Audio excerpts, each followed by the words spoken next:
बिस्मिल्लाहिर रहमानिर रहीम अल्हम्दुलिल्लाहि रब्बिल आलमीन वस्सलातु वस्सलामु अला सय्यिदिल मुरसलीन नबियना मुहम्मद व अला आलिहि व सहबिहि अजमाइन अम्मा बाद फअऊज़ु बिल्लाहि मिनश शैतानिर रजीम फला तजअलू लिल्लाहि अंदादन व अंतुम तअलमून यक़ूलुल मुअल्लिफ़ु रहमहुल्लाहु तआला बाबु मा जाअ फिल मुसव्विरीन अन अबी हुरैरह रज़ियल्लाहु अन्हु क़ाल क़ाल रसूलुल्लाह सल्लल्लाहु अलैहि वसल्लम क़ाल अल्लाहु तआला वमन अज़लमु मिम्मन ज़हब यख़्लुक़ु का ख़ल्क़ी फ़लयख़्लुक़ु ज़र्रा वलियख़्लुक़ु हब्बा वलियख़्लुक़ु शईरा अख़रजाहु वलहुमा अन आयशा रज़ियल्लाहु अन्हा अन्ना रसूलल्लाह सल्लल्लाहु अलैहि वसल्लम क़ाल अशद्दुन्नासि अज़ाबन यौमल क़ियामति अल्लज़ीना युज़ाहिऊना बिख़ल्क़िल्लाह वलहुमा अन इब्न अब्बास क़ाल समिअतु रसूलल्लाह सल्लल्लाहु अलैहि वसल्लम यक़ूल कुल्लु मुसव्विरिन फिन्नार युजअलु लहु बिकुल्लि सूरतिन सव्वरहा नफ्सुन युअज़्ज़बु बिहा फी जहन्नम वलहुमा अन्हु मरफूआ मन सव्वरा सूरतन फी दुनिया कुल्लिफा अन यनफुखा फीहा अर्रूह वलैसा बिनाफिख वलिमुस्लिमिन अन अबिल हय्याज क़ाल क़ाल अली रज़ियल्लाहु अन्हु अला अबअसुका अला मा बअसनी अलैहि रसूलुल्लाह सल्लल्लाहु अलैहि वसल्लम अल्ला तदअ सूरतन इल्ला तमस्ता वला कब्रन मुशरिफन इल्ला सव्वैता। মহান আল্লাহ রব্বুল আলমিনের সমস্ত প্রশংসা, দরুদ ও সালাম নাজিল হোক প্রিয় নবী মুহাম্মদ রাসূলুল্লাহ সাল্লাল্লাহু আলাইহি ওয়াসাল্লামের উপর। আল্লাহুম্মা সাল্লি আলাইহি আল্লাহুম্মা বারিক আলাইহি। আজকের বিষয়বস্তু হচ্ছে ছবি সম্পর্কে, ছবির হুকুম, ফটো, ছবি অঙ্কন, এসবের হুকুম আহকাম সম্পর্কে অত্যন্ত গুরুত্বপূর্ণ বিষয়। যেহেতু আজকে অধিকাংশ মানুষ এই ক্ষেত্রে অচেতন, আর প্রায় সমস্ত মানুষই অনেক ক্ষেত্রেই এই ছবির জন্য বাধ্য। যে কোনো মানুষ অনেক ক্ষেত্রেই ছবি করতে বা ছবি নিতে, ছবি তুলতে বাধ্য। ছবি শব্দটি আরবি শব্দ। ভুল বললাম না ঠিক বললাম? ছবি শব্দটি বাংলা। আমি ভুল বললাম তাহলে? আবার বলছি ছবি শব্দটি আসলে আরবি শব্দ। এবার ঠিক হয়েছে? ছবি শব্দটি আসলে কিন্তু আরবি শব্দ। শাবিহ, শাবিহ, বড় শিন বা ইয়াহা, শাবিহ। শাবিহ মুশাবাহাত থেকে, সাদৃশ্যতা, মুশাবাহাতকে বলা হয় না? তো শাবিহ শব্দ হচ্ছে আরবি শব্দ। অনেক শব্দ একটু সামান্য বিকৃত হয়ে অন্য ভাষায় চলে গেছে, সেজন্য বোঝা যায় না যে ওইটি আরবি না আরবি নয়। সকে আমাদের দেশে ছ দিয়া লিখে, সানাকে ছানা লিখে। হ্যাঁ, বাংলাদেশে লিখা অভ্যাস আছে না, সানাকে ছানা। হ্যাঁ, চয়ের পরে যে ছ আছে দন্ত স দিয়ে লিখে না, বা অন্তস্থ, হ্যাঁ, ছ দিয়ে লিখে। সালামকে ছালাম, হ্যাঁ, সালাম। তো ওই রকমই শাবিহ, যে বড় শিন দিয়ে স দিয়ে আছে, ওইটি হয়ে গেছে বাংলায় গিয়ে ছ, ছয়ের পর যে ছ হয়ে গেছে, ছবি হয়ে গেছে। আর শেষখানে হা আছে, ওটা বাংলাতে হালকা করে দেওয়া হয়েছে, করে দিয়ে হয়ে গেছে ছবি, বৈদিকের বি, হ্যাঁ, ছবি। আসলে হচ্ছে শাবিহ। বাংলাকে পুর করে পড়া হয়, বাংলাতে তাফখিম খুব বেশি আছে, কেরাত তো বুঝেন অনেকেই, মানে মোটা করে পড়া অভ্যাস বেশি আছে। তো শাবিহকে যদি একটু গোল করা যায়, পুর করা যায়, তাফখিম, তাই কি হবে? ছবি। ছবি হয়ে গেছে, তারপরে হা হজফ হয়ে গেছে ছবি। বুঝতে পারলেন?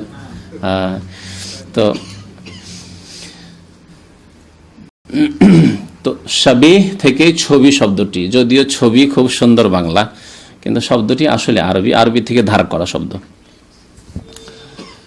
পরবর্তীকালে আরবিতে ছবিকে বা শাবিহকে সূরা বলতে শুরু করা হয়েছে, সূরা। আজকাল মানুষ শাবিহ শব্দ খুব কম বুঝবে। যারা আদব সাহিত্য ভালো আরবি বুঝে তারাই বুঝবে যে শাবিহ মানেও ছবি হয়, ফটো হয়, আর সূরাতুন মানেও কি হয়? ফটো বা ছবি হয়। আজকাল যেটি প্রচলিত আরবি শব্দ সেটি হচ্ছে সূরা। সূরা মানে ফটো, সূরা মানে ছবি। তো লেখক বলছেন বাবু মাজা ফিল মুসাউয়িরিন, এই অধ্যায় হচ্ছে ছবি অঙ্কনকারীদের সম্পর্কে। ছবি অঙ্কনকারী যারা চিত্রকর, তাদের হুকুম আহকাম, তাদের বিধান সম্পর্কে, তাদের শাস্তি সম্পর্কে রাসূলুল্লাহ সাল্লাল্লাহু আলাইহি ওয়াসাল্লাম কি বলেছেন। ছবি অঙ্কন শরীয়তে হালাল না হারাম? হারাম। যখন হারাম, তাহলে কোনো হারাম বস্তু সম্পর্কে যদি আমাদের কোরআন এবং হাদিসের আলোকে জানা সম্ভব হয় যে কেন হারাম, তো সেটি দূষিত নয় বা দোষণীয় নয়, খারাপ নয়। যদি জানা সম্ভব হয় কোরআন এবং হাদিসের দ্বারা যে কেন হারাম, কারণ কি, হিকমত কি, তাহলে ভালো কথা, তাহলে ঈমান আরো মজবুত হবে, যে আমরা এ সম্পর্কে আরো বেশি ইলম হাসিল করতে পারলাম যে এই কারণে হারাম। আর যেখানে গিয়ে জ্ঞানের একটা সীমানা রয়েছে, সেখানে গিয়ে থেমে গেল, আর বুঝতে পারলো না, জানতে পারলো না যে এর হিকমত কি, রহস্য কি, তত্ত্ব কি, হারাম কেন, সেখানে গিয়ে স্টপ। যদি কোনো কিছু শরীয়তে কোরআন এবং হাদিসে হারাম করা হয় আর তার কারণ উল্লেখ না থাকে, তাহলে তা আমাদের জন্য জানা জরুরি নয়, সে সম্পর্কে আমাদের চেষ্টা চালানোর কোনো প্রয়োজন নেই। কারণ আমরা না দেখাই বিশ্বাসী, আল্লাযীনা ইউমিনুনা বিল গায়ব, আমরা এমন এক উম্মত যারা কি আল্লাহ এই জন্যই হিদায়াত করেছেন যে তারা প্রথম এই শর্ত পুরা করেছে আল্লাহর, হুদাল লিল মুত্তাকিন আল্লাযীনা ইউমিনুনা বিল গায়ব, যারা না দেখে বিশ্বাস করে। আল্লাহ বলেছেন, তার রাসূল বলেছেন, আল্লাহর চাইতে বেশি সত্য বলনেওয়ালা আর কেউ নেই, আর আল্লাহ রাসূল চাইতে বেশি সত্য আর কেউ বলেননি। সুতরাং আল্লাহ এবং তার রাসূল যখন বলেছেন হারাম, হারাম, এর কারণ হিকমত আল্লাহ আলম, আল্লাহ বেশি জানেন, এবং রাসূলুল্লাহ সাল্লাল্লাহু আলাইহি ওয়াসাল্লাম যদি আল্লাহ সে সম্পর্কে জ্ঞান দিয়ে থাকেন, তাহলে তিনি জানেন, আল্লাহ এবং তার রাসূল জানেন। আমাদেরকে যতটা জানানো হয়েছে তা আমরা জানবো, আলহামদুলিল্লাহ। আর জানানো হয়নি বা জানার কোনো ব্যবস্থা আমাদের কাছে নেই, কোনো রাস্তা নেই, তাহলে আমরা ঈমান রাখবো যে আল্লাহ এবং রাসূল কোনো কিছু হারাম করেছেন, নিশ্চয় তাতে আমাদের দুনিয়ার ক্ষতি আছে অথবা আখিরাতের ক্ষতি আছে, সেই জন্য হারাম করেছেন। শুকরের গোশত হারাম করেছেন, নিশ্চয় হিকমত আছে তার হারাম হয়। কুকুরের গোশত হারাম করেছেন, নিশ্চয় তাতে হিকমত আছে হারাম হওয়ার। মদ মাদক দ্রব্য হারাম করেছে, নিশ্চয় তাতে হিকমত আছে হারাম হওয়ার। জুয়া হারাম করেছে, নিশ্চয় তার হারাম হয় হিকমত আছে। জানি তো আলহামদুলিল্লাহ, না জানি তবু আলহামদুলিল্লাহ, যেহেতু আল্লাহ রাসূল জানাননি সেজন্য জানি না, আর নিজের পক্ষ থেকে অতিরিক্ত কিছু বলার প্রয়োজন নেই। তো ছবি এমন একটি বিষয়, যে বিষয়টি হারাম, এর হিকমত সম্পর্কে উলামায়ে কেরামরা হাদিসের আলোকে দুইটি কথা বলেছেন, যে দুইটি কারণে বা দুইটি হিকমতের কারণে, দুইটি রহস্যের কারণে আল্লাহ রাব্বুল আলামিন ছবি অঙ্কন, চিত্রাঙ্কনকে আল্লাহ রাব্বুল আলামিন কি করেছেন? হারাম করেছেন বা নিষিদ্ধ করেছেন। তার মধ্যে একটি হচ্ছে আল্লাহর সাথে, আল্লাহর কাজের সাথে, আল্লাহর সৃষ্টির সাথে সাদৃশ্যতা অবলম্বন করা। আল্লাহ সৃষ্টি করেন, সৃষ্টিকর্তা আল্লাহ খালেক, যে ব্যক্তি চিত্র অঙ্কন করে সেও যেন দাবি করে যে আমিও ওই রকমই সুন্দর চিত্র তৈরি করতে পারি আর সুন্দর ফটো তৈরি করতে পারি। এর আল্লাহর সাথে যেন সে শরীক হতে চায়, নিজেকে শরীক করতে চায়। মহান আল্লাহ রাব্বুল আলামিন সূরা বাকারা আয়াত নম্বর 22 ইরশাদ করেছেন, ফালা তাজআলু লিল্লাহি আনদাদা, আল্লাহর জন্য তোমরা কোনো শরীক সাব্যস্ত করিও না। ওয়া আনতুম তাআলামু, জেনে শুনে, তাওহীদ জেনে গেলে, দ্বীন সম্পর্কে জ্ঞান চলে আসলো, নবী এসেছেন তোমাদের কাছে, সুন্দরভাবে দ্বীন পৌঁছে দিয়েছেন, তারপরেও তোমরা আল্লাহর কাউকে শরীক করবে কোনো ক্ষেত্রে, সামান্য কোনো ক্ষেত্রে হোক, আল্লাহ রাব্বুল আলামিনের কুদরতের ক্ষেত্রে, আল্লাহর সৃষ্টির ক্ষেত্রে, আল্লাহর ইলমের ক্ষেত্রে, ফালা তাজআলু লিল্লাহি আনদাদা ওয়া আনতুম তাআলামুন, না হলে মুশরিক হয়ে পড়বে। তার আগে আল্লাহ রাব্বুল আলামিন বলেছেন, ইয়া আইয়ুহান নাস উবুদু রাব্বাকুমুল্লাযী খালাকাকুম, একমাত্র সেই রবের ইবাদত করো তোমরা যিনি তোমাদেরকে সৃষ্টি করেছেন।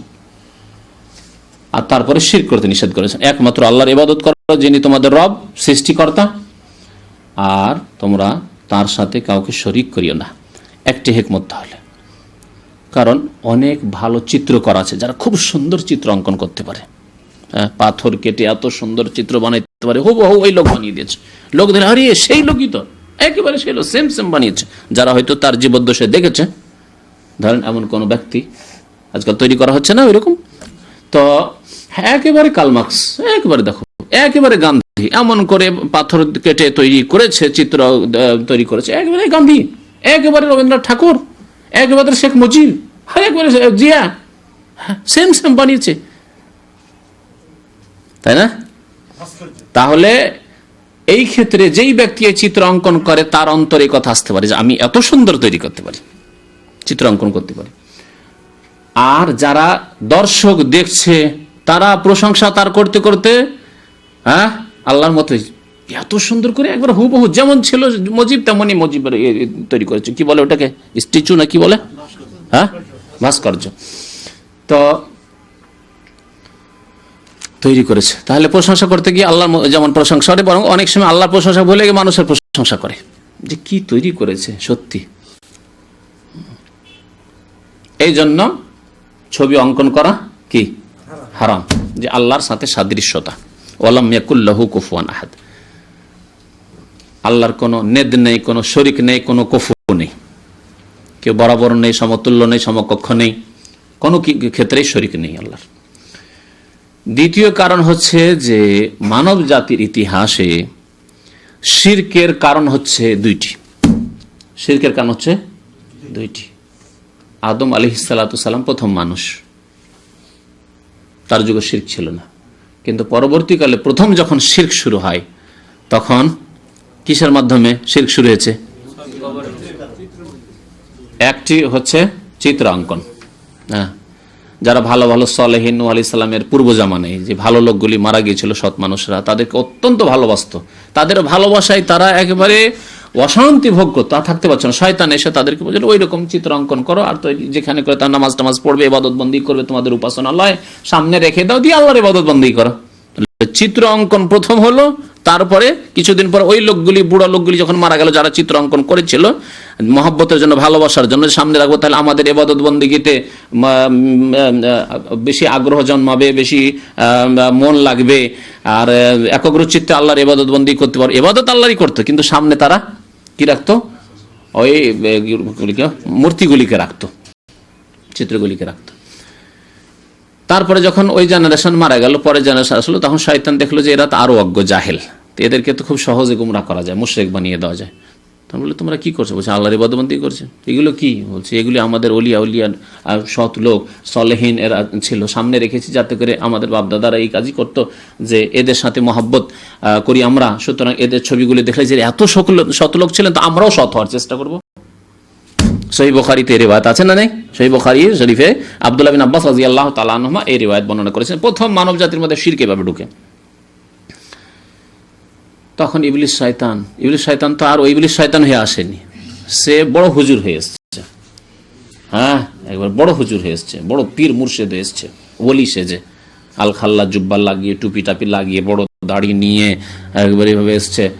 আসার পরে বলছে যে তোমরা বোকা লোক, তোমাদের বাপদাদারা খুব জ্ঞানী ছিল, আরে তারা এদেরকে ডাকতো, এদেরকে ডাকলে এরা আল্লাহর কাছ থেকে জান্নাত নিয়ে দিবে, এরা হচ্ছে এত নেক লোক যে এদেরকে ডাকলে তোমাদের আর কোনো চিন্তা থাকবে না, বা মাধ্যম ধরো সরাসরি আল্লাহ পর্যন্ত পৌঁছা যায়, ওসিলা ধরতেই তো হবে। কথা বুঝতে পেরেছেন? তাই নাকি? বলছে আমি বলছি বৃদ্ধ মানুষ, মুরব্বী মানুষ, আমার কথা বিশ্বাস করো না? দেখেছি তোমাদের বাপদাদাকে, আমার বয়স হয়ে গেল এত 100-150 ইত্যাদি ইত্যাদি, তখন তো আরো বেশি বয়স হইতো, 500-700-1000 বাঁচত, এত 1000 বছর বয়স আমার, আমি জানি না? তোমরা কি জানো সব পোলাপান যুবক? ঢাকো এদেরকে ডাকো, তাহলে আল্লাহকে পাবে। লাগিয়ে দিলে শিরক করতে। তো একটি শিরকের রাস্তা হচ্ছে চিত্র তৈরি করা, ছবি অঙ্কন। দ্বিতীয় শিরকের রাস্তা হচ্ছে কবরকে পাকা করে উঁচা করা। কবরকে পাকা করা আর উঁচা করা। কতটুকু উঁচা করার আদেশ দিয়েছেন নবী করিম সাল্লাল্লাহু আলাইহি ওয়াসাল্লাম? অনুমতি আধা হাত। জি, এর বেশি নয়। এর আর পাকা করতে নিষেধ করেছেন। নাহা রাসূলুল্লাহ আন ইউজাসসাসাল কবর। নবী করিম সাল্লাল্লাহু আলাইহি ওয়াসাল্লাম কবরকে ইট দিয়ে, সিমেন্ট দিয়ে বাঁধতে, পাকা করতে নিষেধ করেছেন। ইবনা আলাইহি, তার উপর ঘর নির্মাণ করতে, গম্বুজ তৈরি করতে, মিনারাত তৈরি করতে সব নিষেধ করে। ইবনা আলাইহি, বিনা, তার উপর ঘর তৈরি করতে নিষেধ করেছে। নাহা ইউত্তাখাযা ঈদান, সেখানে ওরস মেলা লাগাতে নিষেধ করেছে। এক শ্রেণী মুসলিমরা করছে না, করছে না, যার কারণে শিরক যেমন হিন্দুদের মধ্যে দেখা যাচ্ছে, মূর্তি পূজকদের মধ্যে নূহ আলাইহিস সালামের যুগের মতো শিরক, ঠিক তেমনি কবর মাজার পূজারীদের মধ্যে শিরক দেখা যাচ্ছে। তো মানব জাতির মধ্যে শিরক ঢুকেছে দুই রাস্তা দিয়ে। এক হচ্ছে কবর পাকা করার রাস্তা দিয়ে আর উঁচা করার রাস্তা দিয়ে, আর আরেক হচ্ছে চিত্র অঙ্ক, ছবি, মূর্তি তৈরি করার রাস্তা দিয়ে। জরুরি নয় যে প্রথম দিনে, যেই দিনে চিত্র অঙ্কন হলো সেই দিনই শিরক শুরু হয়ে যাবে, এটি জরুরি নয়। দীর্ঘদিন যাওয়ার পরে শুরু হয়, অনেক সময় হয় না, হয় না। আজকে যারা কার্ল মার্কসের, ঠাকুরের, রবীন্দ্রনাথ ঠাকুরের বা শেখ মুজিবের বা জিয়ার যারা মূর্তি, প্রতিমূর্তি তৈরি করলো, তৈরি করে ওই রাস্তায়, চৌরঙ্গি রাস্তায় মোড়ে মোড়ে লাগিয়ে দিল, যে কোনো নেতারই লাগিয়ে দিল, সেহেতু তাদের জীবদ্দশায় 25-50 বছর, 100 বছর হলো না, কিন্তু কিছুদিন পরে হয়তো এই দল বেশ শক্তিশালী হলো আর দিন ইসলাম থেকে অনেক দূরে সরে গেল। তখন তারা দেখলো যে আরে এ তো পূজনীয় ব্যক্তি, এ তো জাতির পিতা, এ তো আমাদের দেশ স্বাধীন করেছে, এ তো প্রধান সেনাপতি ছিল দেশ স্বাধীন করায়, ইত্যাদি ইত্যাদি, এ তো আমাদের ভাষার গুরু, এ তো আমাদের জাতীয় কবি, হ্যাঁ, এ তো আমাদের বিদ্রোহী কবি কাজী নজরুল, এর মতো কবি আর আছে কি? সুতরাং একে সম্মান করতে সেজদা করা যাবে, সম্মান সূচক সেজদা করা যাবে। যে সেজদা শুরু হইলো হয়তো 25, 50, 100 বছর, 200 বছর পরে সেজদা শুরু হতে পারে। কবরগুলি পাকা করে রাতারাতি সেই দিনই সেজদা শুরু হয়নি। প্রথম তাদের মহাব্বতে, ভালোবাসায় সাধারণ করে কবর রাখবো। জনসাধারণে যেমন কবর হয় আম লোকের, সাধারণ লোকদের, তেমন আল্লাহর ওলি, আল্লাহর নেক বান্দা, এত বড় আলেম ছিলেন, এত বড় ওলি বুজুর্গ ছিলেন, তার কবরকে এরকম রাখবো না? পাকা করো, খরচ করো, পাকা করা হলো। তার কবরকে ওই আধা হাত করে রাখো না, উঁচা করো, 2 হাত, 1.5 হাত, 3 হাত উঁচা করো, তারপর গম্বুজ তৈরি করো, মসজিদের মধ্যে কবর দাও, হ্যাঁ, এইসব করে লিখে দাও নাম, একবারে নেম প্লেট, যে অমুক পীর সাহেব ছিলেন, এত সালে তার ইন্তেকাল, হ্যাঁ, এত বড় বুজুর্গ ছিলেন, কিছু কেরামত তার লিখে দাও। 25-50 বছর গেল, 100 বছর গেল, তখন কবর পূজা শুরু হলো, মাজার পূজা শুরু হলো, নাম হয়ে গেল মাজার, কবর থেকে, আর তখন এই মাজার পূজা শুরু হলো। তো মানব জাতির ইতিহাসে শিরক এই দুই রাস্তা দিয়ে ঢুকেছে, আর এই দুই জাতি মুশরিক হয়েছে, সমানভাবে মুশরিক হয়েছে। যেমন মূর্তি পূজকরা মুশরিক হয়েছে, তেমন কবর পূজারীরাও মুশরিক হয়েছে, সমান মুশরিক, কোনো পার্থক্য নেই। আর এই দুই শিরক বিদ্যমান ছিল নবী সাল্লাল্লাহু আলাইহি ওয়াসাল্লামের জামানায় আবু জাহল, আবু লাহাবের মধ্যে, মক্কার মুশরিক, আরবের মুশরিকদের মধ্যে 2 রকমের শিরক মজুদ ছিল। কবরের আকারেও পূজা হতো আর মূর্তির আকারেও পূজা হতো। তো ছবি অঙ্কন বা ছবি সুরক্ষিত রাখা, খোলা জায়গায় রাখা, ঝুলিয়ে রাখা, এসব বিভিন্ন স্তর আছে, মনে রাখবেন।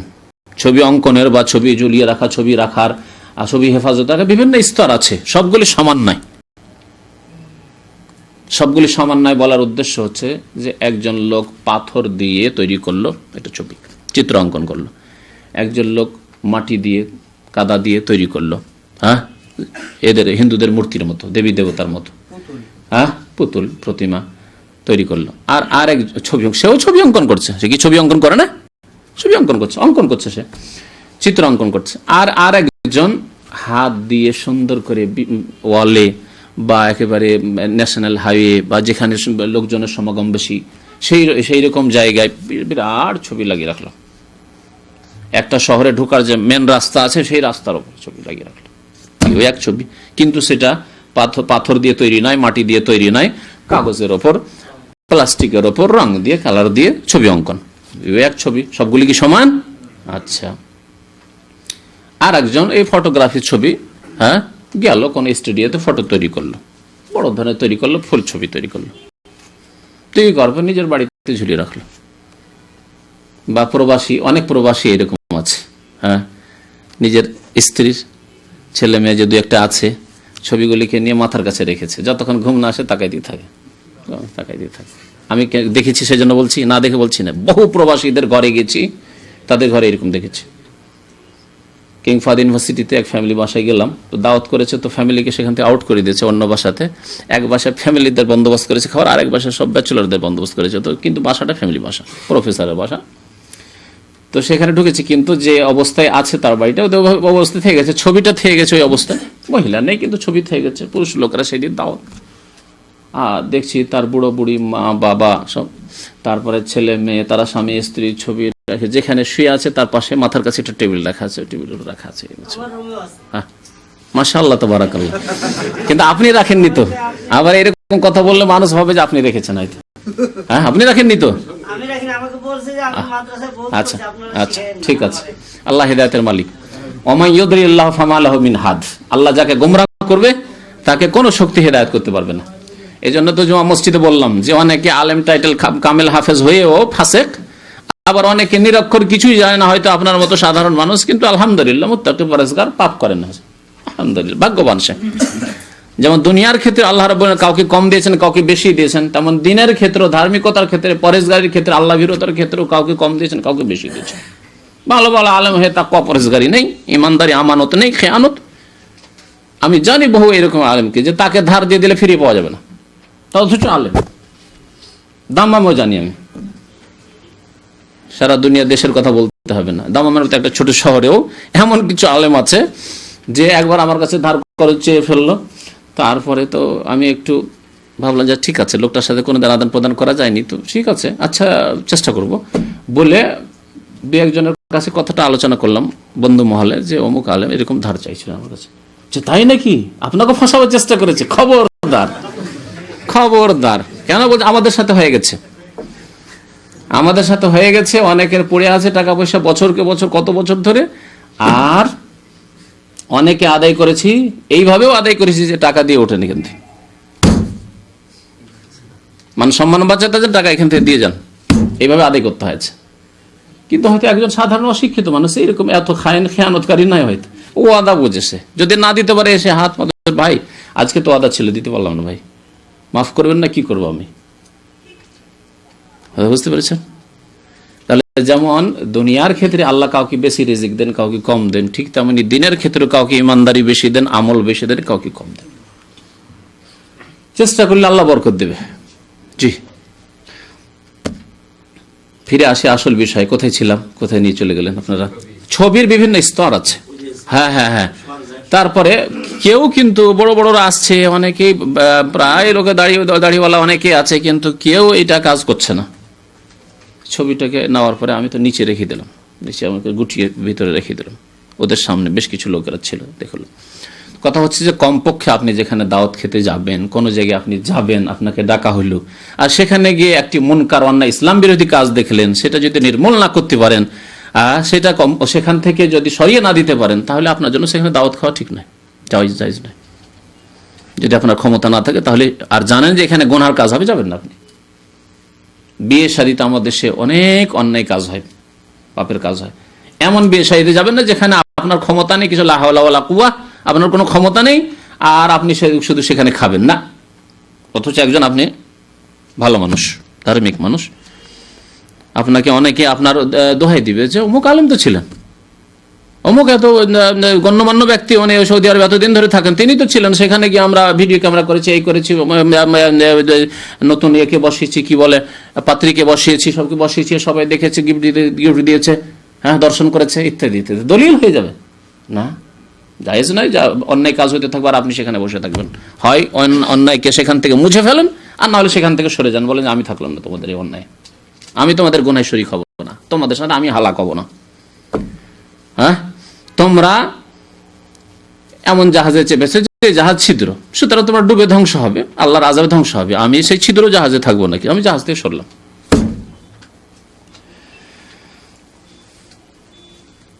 আবার কেউ আছে যে রাখে, হয়তো স্মরণীয় করে রাখবো, কিন্তু লুকিয়ে রেখেছে, খোলা জায়গায় রাখেনি, আর কাগজে, মানে ছবি, ইয়ের আর কি, ছবি। আবার কেউ রেখেছে যে জরুরি, যেগুলি বাধ্য, হাফ ছবি, যেগুলি দরকার একামার জন্য প্রয়োজন পড়ছে, পাসপোর্টের জন্য প্রয়োজন পড়ছে, যখন তখন আমরা আমার ছুটি লাগালে প্রয়োজন হবে, এই বিভিন্ন ক্ষেত্রে আমার প্রয়োজন হবে, একসাথে 2-4-8টি উঠিয়ে নিয়েছি, রেখেছি।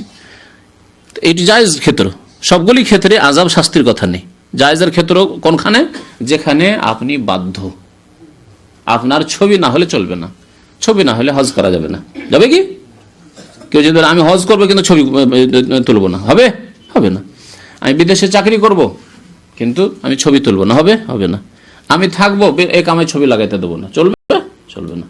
আমি থাকবো, আমি পাসপোর্ট করবো বিনা ছবিতে, হবে? হবে না। তাহলে এই ক্ষেত্রে আপনার কোনো গুনাহ নেই, ইনশাআল্লাহ জায়েজ। আর সবচেয়ে বড় শাস্তি যে সব ছবিতে বলা হয়েছে সেগুলি কোন ধরনের ছবি? কারণ একটি হাদিস আছে, আশাদ্দুন নাসি আযাবান ইয়াউমাল কিয়ামাহ, সবচেয়ে বড় শাস্তি, কঠোর শাস্তি হবে কিয়ামতের দিনে কাদের? আল্লাযীনা ইউযাহিউনা বিখালকিল্লাহ, আল্লাহর সৃষ্টির সাথে যারা সাদৃশ্যতা অবলম্বন করে, আল্লাহর সৃষ্টির মতো যারা সৃষ্টি করার জন্য প্রয়াস চালায়, অর্থাৎ আল্লাহর সৃষ্টির মতো তারা চিত্র অঙ্কন করে। তারা কারা? তারা দুই রকম, এটাও শুনে রাখেন, তারপরে হাদিসগুলি তরজমা করবো, তাহলে বুঝতে পারবে। তারা হচ্ছে দুই রকম। এক হচ্ছে যারা মূর্তি তৈরি করে এই উদ্দেশ্যে যে এই মূর্তিগুলির, প্রতিমাগুলির পূজা হবে। মূর্তি প্রতিমা তৈরি করে কি উদ্দেশ্যে? পূজা হবে। যেমন হিন্দুদের মূর্তি তৈরি করে, মূর্তির ব্যবসা যাদের। অথবা মুসলিম জাতির কিছু গুমরাহ মুশরিক দলগুলির মধ্যে আছে যারা বড় করে সুন্দর করে ছবি অঙ্কন করে দোকানে দোকানে রাখে, আর সেই ছবির, সেই ওলির, সেই পীরের পূজা হয়। অফিসে রাখে, দোকানপাটে রাখে, বিভিন্ন জায়গায় ঘরে রাখে, আর সকাল বিকাল সেই ওলির, সেই পীরের, সেই মুরব্বীর, সেই ইমাম, সেই নেতার পূজা হয়। যেমন একটি দলের কথা বলছি, আমি নিজের চোখে দেখেছি বড় বড় শহরগুলিতে। সেই দলটি হচ্ছে বোহরা, শিয়া রাফেজিদের মধ্যে, শিয়াদের মধ্যে মুশরিক দলের শীর্ষস্থানে একটি দল হচ্ছে বোহরা। বোহরা, আগাখানি, এগুলি হচ্ছে একেবারে ডাহা কুফরিতে ডুবে থাকা দল। তো এই বোহরা, তাদের প্রত্যেক যুগে একজন ইমাম থাকবে। আর বর্তমান ইরানি শিয়া যারা, রাফেজি শিয়া, ইসনা আশারিয়া, 12 ইমামওয়ালা যা শিয়া, তাদের কাছে শুধু 12 ইমাম মাসুম, 12টি ইমাম তাদের মাসুম। এক গুমরাহি, কুফরি। রাসূলুল্লাহ সাল্লাল্লাহু আলাইহি ওয়াসাল্লাম ছাড়া তারপর আর কেউ মাসুম না। আছে কি কেউ? রাসূলুল্লাহ সাল্লাল্লাহু আলাইহি ওয়াসাল্লামের পরে, তার আগে আম্বিয়া কেরামরা মাসুম ছিলেন, কিন্তু তারপরে তার কোনো নবী আসেনি। সুতরাং কোন সাহাবী ও সাহাবী হিসাবে একজনকে ধরলে তিনি মাসুম না, হতে পারে তার দ্বারা ভুল ত্রুটি। সাহাবীর জামাত দলটি, পুরো দলটি, যেহেতু উম্মতে মুসলিমা সবাই ভুল করতে পারে না, এই জন্য বলা হয়েছে পুরো উম্মত হিসাবে সাহাবায়ে কেরামরা মাসুম। পার্থক্যটা বুঝে নেন ভালো করে। এখানে গিয়ে অনেকেই গুমরাহ হয়েছে। এক ব্যক্তির ভুল হইতে পারে, একজন সাহাবীর, কিন্তু সমস্ত সাহাবীর ভুল হয়ে যাবার, সবাই ভুল সিদ্ধান্ত নিয়ে নেবেন, এটা হইতে পারে না। এখান থেকে বোঝা গেল যে প্রথম খলিফা যে শপথ নেওয়া হয়েছে এবং খলিফা তাকে নিযুক্ত করা হয়েছে, খলিফাতুল মুসলিমিন আবু বকর, সমস্ত উম্মত মিলে করেছেন না, সুতরাং তিনি খলিফা বারহাক। সমস্ত উম্মত গুমরাহ হইতে পারে না। পক্ষান্তরে রাফেজি, ইসলামের দুশমন যারা, শত্রু শিয়া, তারা বলছে যে না, প্রথম খলিফা বাতিল। তাহলে তাদের ধারণায় তাহলে সাহাবায়ে কেরামরা মাসুম না, পুরো দলটি উম্মত ভুল পথে চলে গেছে, গুমরাহ হয়ে গেছে। নবী সাল্লাল্লাহু আলাইহি ওয়াসাল্লাম, ইন্না উম্মতি লা তাজতামি আলা দালালা, আমার উম্মত হিসাবে সবাই একমত হয়ে যাবে না গুমরাহির উপর। সারা বিশ্বের মুসলিম একেবারে গুমরাহিতে, কবর পূজা, মাজার পূজায় ডুবে যাবে। সারা বিশ্বের মুসলিম একেবারে ভুল সিদ্ধান্ত নিয়ে নেবে, না, হতে পারে না। অল্প হলেও তাইফাতুম মিন উম্মতি, নবী বলেছেন, আমার উম্মতের একটি দলও সত্যের ওপর, হকের ওপর জয়ী থাকবে। জাহিরিন আলাল হক, আছে না, সহিহ বুখারী মুসলিম শরীফের হাদিস। তাহলে সাহাবায়ে কেরাম, তারপরে দ্বিতীয় খলিফা ওমর রাদিয়াল্লাহু তাআলা, তৃতীয় খলিফা এমনকি উসমান রাদিয়াল্লাহু তাআলা আনহু, সবার সাথে বায়াত হলো উম্মতে মুসলিমা, সেই যুগের সাহাবায়ে কেরাম এবং সাহাবায়ে কেরামদের আওলাদ যারা তাবেঈন, তারা সবাই এক বাক্যে মেনে নিয়েছেন, তাদের খেলাফত মেনে নেননি। দ্বিমত করেছেন যে ওসমানকে খলিফা মানবো না, ওমরকে খলিফা মানবো না, দ্বিমত করেননি। তাহলে তাদের ইজমা হয়ে গেছে, ঐক্যমত হয়ে গেছে এই খেলাফতের ওপর। আর তারা যখন সবাই একমত হয়েছেন, তাহলে তারা নিশ্চয় ভুলের ওপর একমত হতে পারেন না। জি, এই দিক দিয়ে উম্মত মাসুম, আর ব্যক্তি হিসাবে কোনো ব্যক্তি মাসুম নেই। তো এদের কাছে 12 ইমাম মাসুম, এই এক গুমরাহি তাদের। আর এই বোহরা যে দলটি আর আগাখানি এইসব দলের কাছে প্রত্যেক যুগের যে ইমাম হবে সে মাসুম। 1400 বছর পরে আজকে যে ইমাম থাকবে সে হবে কি মাসুম, নিষ্পাপ। তাদের ইমাম মাসুম এবং সে ইমামের পূজা করে, তারা সেজদা করে। হিন্দুদের মতো, যেমন হিন্দুদের দোকানপাটে অফিসে ঢুকলে প্রথম গিয়ে কি করে, নমস্কার টমস্কার করে, পূজা টুজা করে, বাতি ফাতি দিয়ে এসব করে হিন্দুরা, তেমনি এই বোহরারা, এই শিয়া রাফেজিদের মধ্যে বোহরা এরা তাদের ইমামকে সুলতান বলে। এই ছবি তাদের বোহরাদের ইউনিফর্ম আছে, তাদের মহিলাদের ইউনিফর্ম আছে, তাদের বোরকার বা উপরের লেবাসের, আর তাদের পুরুষদের একটা পাঞ্জাবি আর টুপির ইউনিফর্ম আছে। এরা বেশিরভাগ সংখ্যাগরিষ্ঠ মোটামুটি করাচিতে পাকিস্তানের, আর ভারতের বোম্বাই আর হ্যাঁ আহমেদাবাদেও মনে হয় আছে, যখন অন্য জায়গার কথা জানি না, যেহেতু ওগুলো তো যাইনি আমি।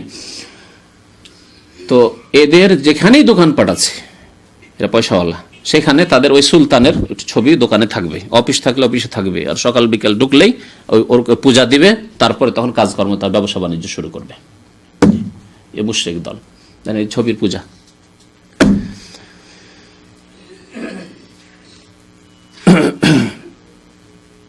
তো কি বলছিলাম যে যদি কি হয় এমন চিত্র যার পূজা হয়, তাহলে মূর্তির আকারে থাকলেই যে পূজা হবে তা নয়। দেখেন বোহরারা ছবির আকারে রেখেছে, কাগজে রেখেছে, ওয়ালে রেখেছে, কিন্তু পূজা হচ্ছে। বৌদ্ধদেবের মন্দিরে একবার দেখতে গেছিলাম, সারনাথ বলে একটা জায়গা আছে, কাশী শুনেছেন তো কাশীর নাম। সেখানে গেলাম, সারনাথ বৌদ্ধদেব যেখানে করে নাকি ওখানে এসে তার কি লাভ হয়েছিল, গুমরাহ শয়তান তাকে গুমরাহ করেছিল, আর সেখানে গিয়ে তার সিদ্ধি লাভ হয়েছিল, সে পেয়েছিল তার ভগবানকে। তো সেখানে গিয়ে শয়তান তাকে স্বীকার করে। শয়তান কিন্তু খেলা করে মানুষকে নিয়ে, যখন বিভ্রান্তির শিকার হয় তখন শয়তান খেলা করে। আমাদের দেশের পীর মুর্শিদ যাদেরকে বলা হয়, তারা অনেক সময় যে কেরামতি ঝাড়ে না, শয়তান তাদেরকে এনে খেলা করে। শিরক করছে অথচ তার কেরামতি মুশরিকের কেরামতি হবে নাকি?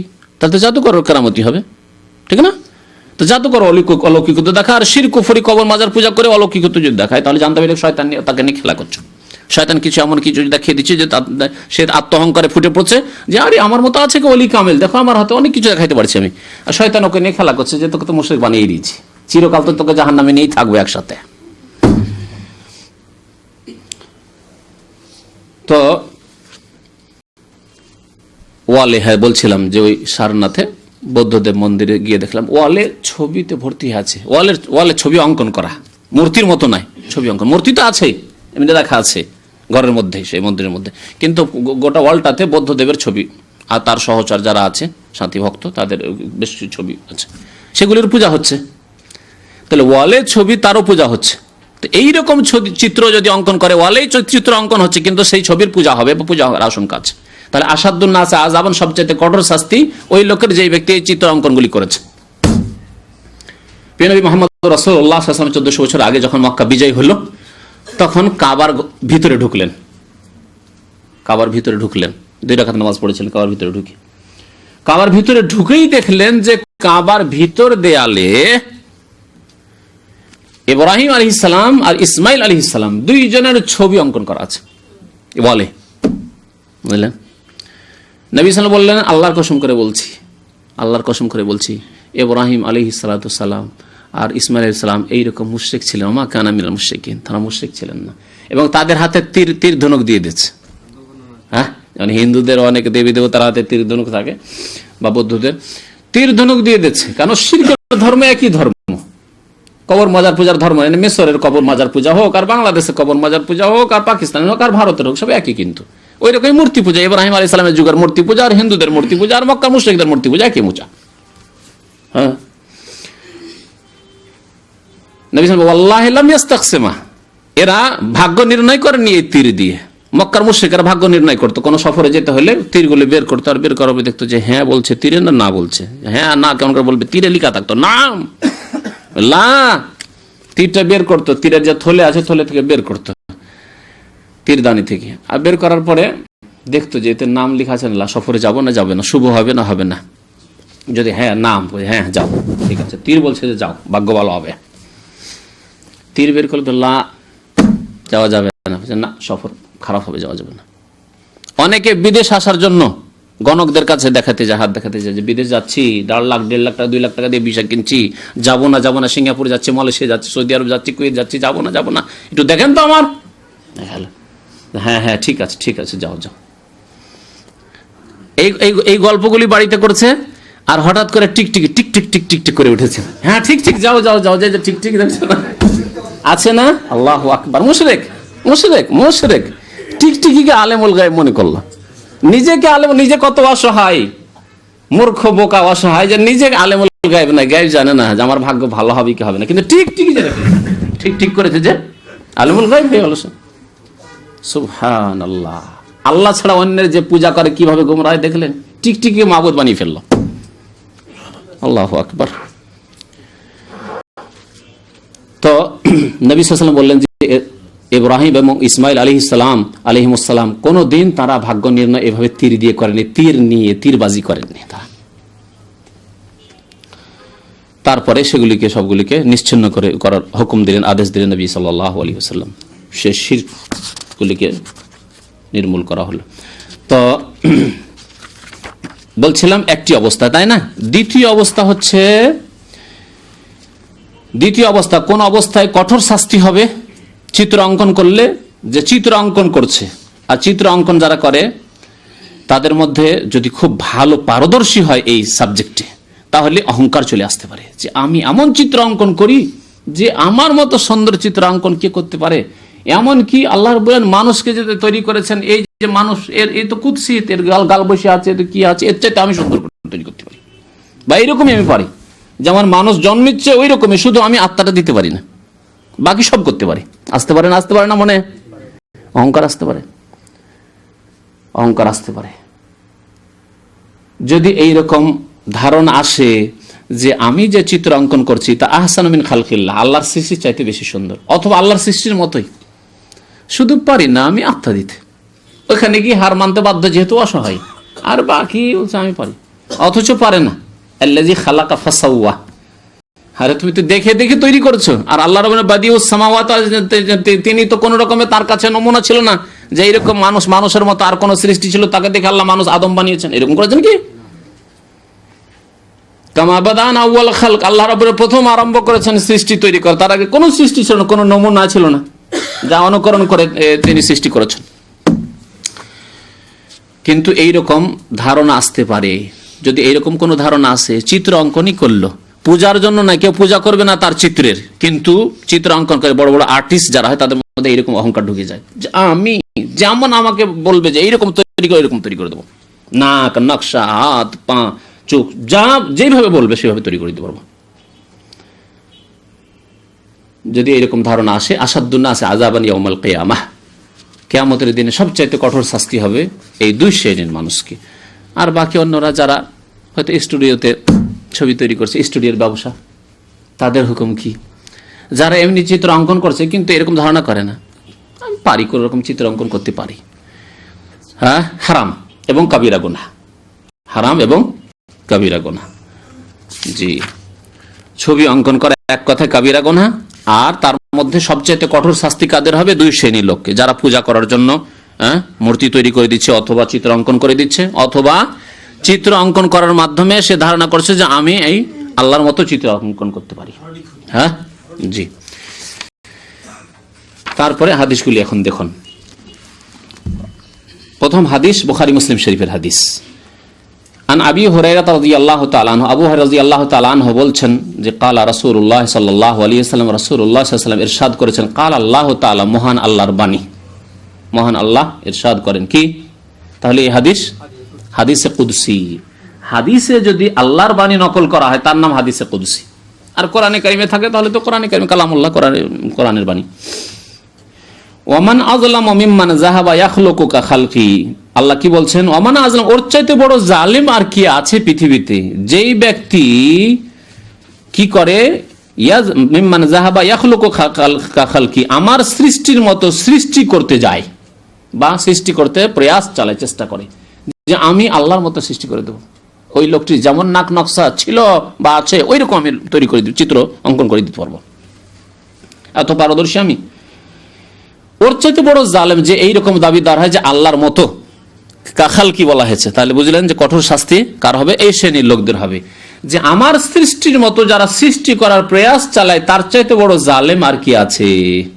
সবচাইতে বড় জালেম কাফের, সবচাইতে বড় জালেম মুশরিক। তো এই ব্যক্তি যেন শুধু মুশরিক নয়, বরং নিজেকে আল্লাহর শরীক দাবি করলো, পার্টনার দাবি করলো, ফেরাউনের মতো রব দাবি করলো, হ্যাঁ, মুসাউয়ির দাবি করলো। আল্লাহ 99টি নামের মধ্যে একটি নাম আছে মুসাউয়ির, আছে না?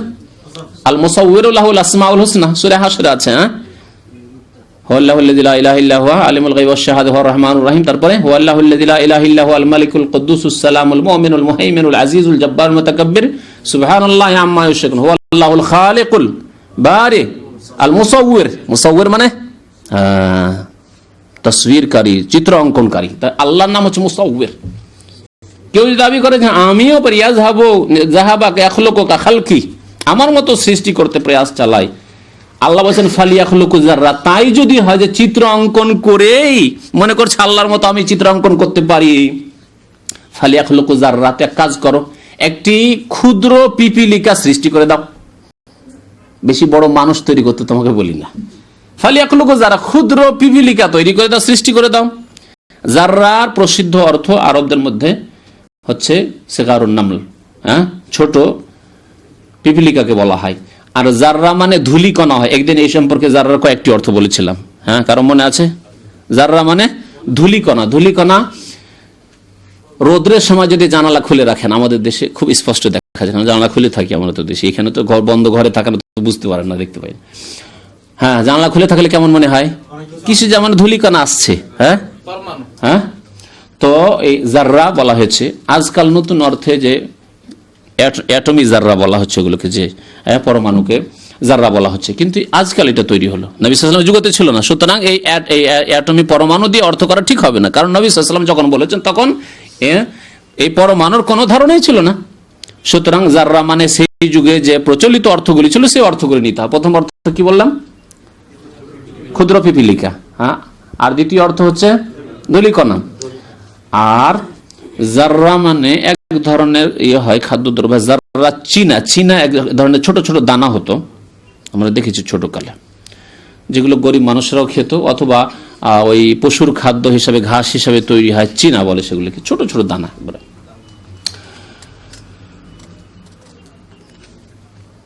ফালিয়াখলুকু জাররা আও লিয়াখলুকু হাব্বা, ঠিক আছে, পিপিলিকা তৈরি করতে পারবে না, কারণ আত্মা দিতে হবে, তাই না? পিপিলিকা তৈরি করলে আত্মা দিতে হবে। ওয়ালিয়াখলুকু হাব্বা, ঠিক আছে, একটি খাদ্যদ্রব্য তৈরি করে দাও, গম তৈরি করে দাও। হাব্বা মানে দানা, যে কোনো দানা, খাবারের দানা। চাউল তৈরি করে দাও, ধান তৈরি করে দাও, হ্যাঁ, একটা বুট তৈরি করে দাও, কিছু তৈরি করে দাও। ওয়ালিয়াখলুকু হাব্বা আও লিয়াখলুকু শাইরা, অথবা একটি জব তৈরি করে দাও। জব তৈরি করে দাও তো প্রাণ দিতে হবে না, দাও, তৈরি করে দাও। আজকাল আর্টিফিশিয়াল চাউল হচ্ছে, শুনেছেন কি? শোনেননি? কৃত্রিম চাউল তৈরি হচ্ছে, খাদ্যের কাজে লাগছে, কিন্তু আল্লাহর মতো হবে? নিষেধ করা আছে না, নাম্বার 1। নাম্বার 2, এই যে ধান অথবা গম যে আছে, এই ধান বা গম যদি মাটিতে পড়ে যায়, বা আপনি যদি বপন করেন, ছিটিয়ে দেন, তাহলে তার থেকে কি জন্মাবে? জন্মাবে, হ্যাঁ। কিন্তু এই কৃত্রিম চাউল দিয়ে বা কৃত্রিম কোনো কিছু খাদ্যদ্রব্য যদি তৈরি করা হয়, গম তৈরি আর কিছু তৈরি করা হয়, তা দিয়ে কোনোদিনই ফসল জন্মাবে না, হ্যাঁ, হবে না। আচ্ছা, ওয়ালিয়াখলুকু শাইরা, আখরাজাহু বুখারী মুসলিম। ইমাম বুখারী, ইমাম মুসলিম এই হাদিসটি বর্ণনা করেছেন। ওয়ালাহুমা আন আয়েশা রাদিয়াল্লাহু আনহা, আরো বুখারী মুসলিমে রয়েছে আয়েশা রাদিয়াল্লাহু তাআলা আনহা থেকে, আন্না রাসূলুল্লাহ সাল্লাল্লাহু আলাইহি ওয়াসাল্লাম রাসূলুল্লাহ বলেছেন, আশাদ্দুন নাসি আযাবান, সবচাইতে কঠোর শাস্তি হবে। আশাদ্দুন নাস, সমস্ত মানুষের মধ্যে সবচাইতে কঠোর শাস্তি হবে কাকে? কিয়ামতের দিন, ইয়াউমাল কিয়ামা, আল্লাযিনা ইউযাহিউনা বিখালকিল্লাহ, যারা আল্লাহর সৃষ্টির সাথে সাদৃশ্যতা করে, আল্লাহর সৃষ্টির মতো সৃষ্টি করার চেষ্টা করে।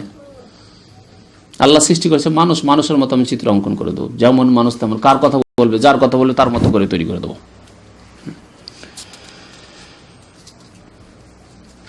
তাহলে এই দুইটি হাদিস দ্বারা বোঝা গেল যে যে ব্যক্তি কি চাইবে, আল্লাহর সাথে নিজেকে তুলনা করতে চাইবে, সে ফেরাউন, আর সেই ব্যক্তি সবচেয়ে বড় শাস্তি ভোগ করবে কাল কিয়ামতে। যে নিজেকে আল্লাহর সমকক্ষ সমতুল্য বা কাছাকাছি মনে করবে। ওয়ালাহুমান ইবনে আব্বাসিন, আরো বুখারী মুসলিমে রয়েছে ইবনে আব্বাস রাদিয়াল্লাহু তাআলা আনহুমা থেকে, কাল সামিআতু রাসূলুল্লাহ সাল্লাল্লাহু আলাইহি ওয়াসাল্লাম, রাসূলুল্লাহ সাল্লাল্লাহু আলাইহি ওয়াসাল্লাম থেকে শুনেছি, ইয়াকুলু, তিনি ইরশাদ করেছেন, কুল্লু মুসাউওয়িরিন ফিন্নার, প্রত্যেক চিত্র অঙ্কনকারী কোথায়? ফিন্নারে, জাহান্নামে যাবে। হাদিসটি কোথায়? বুখারী বা মুসলিমে? বুখারী মুসলিমের হাদিস। প্রত্যেক চিত্র অঙ্কনকারী জাহান্নামে। তাহলে প্রত্যেক যখন বলা হয়েছে তাহলে বোঝা গেল যে চিত্র অঙ্কন করে যদি আল্লাহর সাথে নিজেকে তুলনা করতে নাও যায়, চিত্র করে তৈরি করে যদি আমি পূজার জন্য নাও দিই, আমি শুধু আমার ব্যবসা, পেট ব্যবসার জন্য, তবুও তার পরিণাম কি? ফিন্নার, জাহান্নাম। তাহলে বোঝা গেল যে যেই পাপের কারণে, যেই গুনার কারণে জাহান্নামের কথা বলা হয়েছে, সেই গুনাহ কাবিরা না সাগিরা? কাবিরা। অনেকেই বাড়িতে নিজের বাপ, দাদা, পূর্বপুরুষ বা কোনো হুজুর, পীর, মুরব্বী, তার ছবিকে ঝুলিয়ে রেখেছে। যদি বলা হয় যে এগুলি শিরকের কারণে এগুলি করবেন, বলছে আমরা তো শিরক কোনোদিন করবো না, এটা কল্পনাও করা যায় না। আমরা শিরক করি? বাবাকে কোনো সেজদা করি নাকি? দাদাকে কোনো সেজদা করি নাকি? দাদিকে, নানিকে কোনো সেজদা করি নাকি? ওইসব হয়? তাই হয় না। এসব যুক্তি খাড়া করে। শোনেন, তাদেরকে কি বলবেন? কুল্লু মুসাউওয়িরিন ফিন্নার, প্রত্যেক চিত্র অঙ্কনকারী জাহান্নামে যাবে। আমরা যারা স্টুডিওতে ছবি তৈরি করি, আমরা কি পূজা করার জন্য দিচ্ছি নাকি? আমরা পূজা করার জন্য, আমরা পেটের ব্যবসার জন্য দিচ্ছি। আমরা যে কি উদ্দেশ্যে কে নিয়ে যাচ্ছে সেটা আমাদের দেখার নয়। কুল্লু মুসাউওয়িরিন ফিন্নার, কুল্লু মুসাউওয়িরিন ফিন্নার। যেমন কুল্লু বিদআতিন দালালা, কুল্লু মুহদাসাত, প্রত্যেক নতুন কাজ ধর্মের নামে হইলে ওর নাম বিদআত। ও কুল্লু বিদআতিন, প্রত্যেক বিদআত হচ্ছে গুমরাহি। আর কেউ যদি বলতে না এগুলি বিদআতে হাসানা, যে বিদআতিরা যে সব বিদআত করে ওগুলি হলো বিদআতে হাসানা তার কাছে, তাহলে তো নিজের খেয়াল খুশি আপনি ধর্ম গ্রহণ করলেন, যে আমরা যেগুলো করি সেগুলি হাসানা, আর ওরা যেগুলি করে ওদের কাছে হাসানা, আপনার কাছে সেগুলি সাইয়া। তাহলে এই বিদআতে হাসানা আর সাইয়ার ভাগ কোথায় পেলেন আপনি? কোথাও ইসলামে নেই। রাসূলুল্লাহ সাল্লাল্লাহু আলাইহি ওয়াসাল্লাম বলেছেন কুল্লু বিদআতিন দালালা কুল্লু দালালাতিন ফিন্নার। তেমনি কুল্লু মুসাউওয়িরিন ফিন্নার। ইউজআলু লাহু বিকুল্লি সূরাতিন সাওয়ারাহা নাফসুন ইউআযাবু বিহা ফি জাহান্নাম। আরো একটি কথা শুনে, আল্লাহু আকবার, যত ছবি চিত্র অঙ্কন করেছে বা ছবি তুলেছে, ইউজআলু লাহু বিকুল্লি সূরাতিন সাওয়ারাহা, প্রত্যেক ছবির বদলে তার একটি জীবন প্রাণ দান করা হবে। তাহলে 1 লক্ষ ছবি যদি তৈরি করে থাকে, তাহলে 1 লক্ষ প্রাণ দেওয়া হবে একজন আব্দুল্লাহকে, যে আব্দুল্লাহ স্টুডিওর মালিক বা চিত্রকর, হ্যাঁ, আর্টিস্ট, কি বলে ওদেরকে? আর্টিস্ট বলে না আর কিছু বলে? হ্যাঁ, ফটোগ্রাফার না, যারা হাত দিয়ে তৈরি করে, অঙ্কন করে, চিত্রকর, আর্টিস্ট। তাহলে একটি প্রাণ দেওয়া হবে একটি ছবির বিনিময়ে। ইউআযাবু বিহা ফি জাহান্নাম, এবং তা দিয়ে তাকে শাস্তি দেওয়া হবে। তার মানে ওই 1 লক্ষ প্রাণ, যতগুলি ছবি তৈরি গেছে ততগুলি প্রাণে তাকে শাস্তি দেওয়া হবে। কত শাস্তি হবে তাহলে? একটি প্রাণে শাস্তি পেলে এত শাস্তি, তাহলে আমার মতো আমি সেই এতগুলি প্রাণ পেয়েছি আর সবগুলিতে শাস্তি হচ্ছে। আল্লাহু আকবার।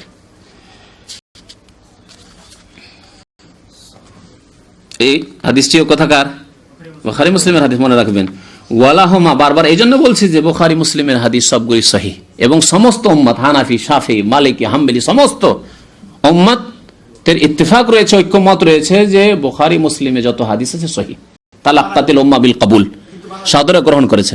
সে মানেনি, তাবিল করেছে, হয় অজ্ঞতার কারণে অথবা অন্ধ অনুকরণের কারণে, হয় অজ্ঞতার পিছনে আছে অথবা অন্ধ অনুকরণ আছে, অন্ধ তাকলিদ আছে বা আর কিছু আছে। কিন্তু হাদিসের কিতাব হিসাবে আসাহুল কুতুব বাদা কিতাবিল্লাহ সহিহুল বুখারী সুম্মা মুসলিম, এই কথার ইত্তেফাক। সবচাইতে সহিহ কিতাবুল্লাহ পরে, কোরআনে কারীমের পরে সহিহ বুখারী, তারপরে হচ্ছে সহিহ মুসলিম, এর উপর ইত্তেফাক আছে তাদেরও। মানার ক্ষেত্রে গিয়ে হয়তো বিকৃতি, অস্বীকৃতি সরাসরি না থাকে, বিকৃতি আর একটি দলিল আছে আমাদের, হ্যাঁ, এই জন্য আমরা ওইটার উপর আমল করছি ইত্যাদি। আমাদের ইমাম সাহেব এত বড় আলেম ছিলেন, তিনি তো আমাদের চাইতে বেশি বুঝতেন। তিনি তো এই হাদিসটি সামনে ছিল তার, তো তিনি এটির উপর আমল না করে ওইটির উপর আমল করেছেন। তার মানে নিশ্চয়ই এই ক্ষেত্রেও চলবে, ওটাও চলবে, এটাও চলবে, বিভিন্ন রকমের অজুহাত এই সব করেছে তারা হয়তো। ওয়ালাহুমা আনহু, আর বুখারী মুসলিম আরো এক রিওয়ায়াত রয়েছে ইবনে আব্বাস রাদিয়াল্লাহু তাআলা মারফু, মানে আল্লাহ রাসূল সাল্লাল্লাহু আলাইহি ওয়াসাল্লাম থেকে, মান সাওয়ারা সূরাতান ফিদ দুনিয়া, যেই ব্যক্তি একটি ছবি অঙ্কন করবে দুনিয়ায়, পৃথিবীতে, কুল্লিফা, তাকে এই দায়িত্ব দেওয়া হবে, কুল্লিফা আইয়ানফাখা ফিহার রূহ, যে তুমি যে ছবি তৈরি করেছো তাতে তুমি কি করো? আত্মদান করো। একটি তৈরি করলে একটিতে দাও, হাজার তৈরি করেছেন তাহলে তাতে আত্মা দান করো। ওয়ালাইসা বিনাফিখিন, কিন্তু আত্মা দান করতে পারবে না। দুনিয়াতেও যেমন পারেনি, আখিরাতে তো অসহায়। দুনিয়াতে তো অনেক সম্বল ছিল, অনেক প্রযুক্তি ছিল, অনেক বিজ্ঞান ছিল, জ্ঞান ছিল, বুদ্ধি ছিল, হ্যাঁ, তারপরেও পারেনি।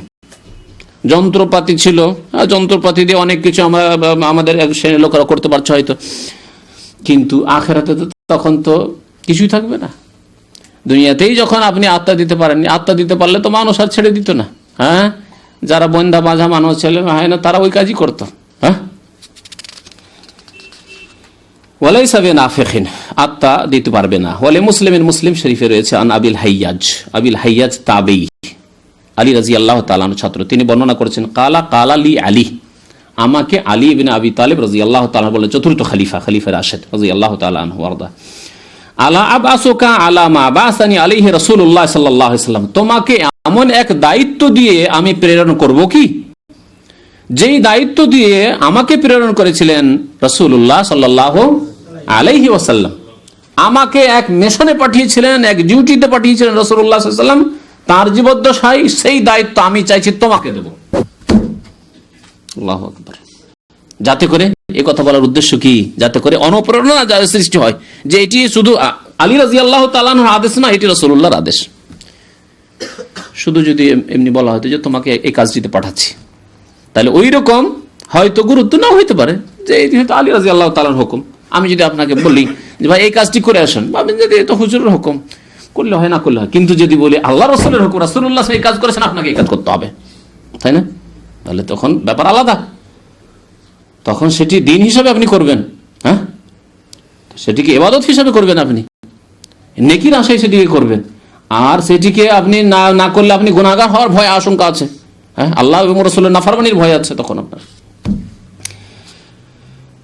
তাই তিনি বলছেন আলা আবআসুকা, তোমাকে কি আমি পাঠাবো না এমন একটি দায়িত্ব দিয়ে, যেই দায়িত্ব দিয়ে আমাকে প্রেরণ করেছিলেন, পাঠিয়েছিলেন রাসূলুল্লাহ সাল্লাল্লাহু আলাইহি ওয়াসাল্লাম। কি দুইটি ডিউটি দিয়েছিলেন। আল্লাহ তাদা সূরাতান ইল্লা তামাস্তাহা, যে কোনো জায়গায় কোনো ছবি যদি দেখো, হ্যাঁ, কোন মূর্তি যদি দেখো, ছবি হোক আর মূর্তি, সূরা কিন্তু সূরা ছবিকেও বলা হয় আর মূর্তিকেও বলা হয়। যে কোনো অবস্থায়, পাথর দিয়ে হোক, মাটি দিয়ে তৈরি হোক, আর কিছু দিয়ে কাঠ লকড়ি দিয়ে তৈরি হোক, আর আপনার কাগজে তৈরি হোক, ওয়ালে তৈরি হোক, ব্যানারে তৈরি হোক, আল্লাহ তাদা সূরাতান ইল্লা তামাস্তাহা, যে কোনো ছবি দেখবে, সেই ছবিকে কি করবে তুমি? নিশ্চিহ্ন করে দেবে, মিটিয়ে দেবে। তামাস্তা না, নিশ্চিহ্ন করে দেবে। তামাসা মানে চিহ্ন শেষ করে দেওয়া, তার চিহ্নই না রাখা, নিশ্চিহ্ন করে দেবে একবার। তাহলে যদি পাথরের তৈরি থাকে, ভেঙে চূর্ণ বিচূর্ণ করে দেবে। হ্যাঁ,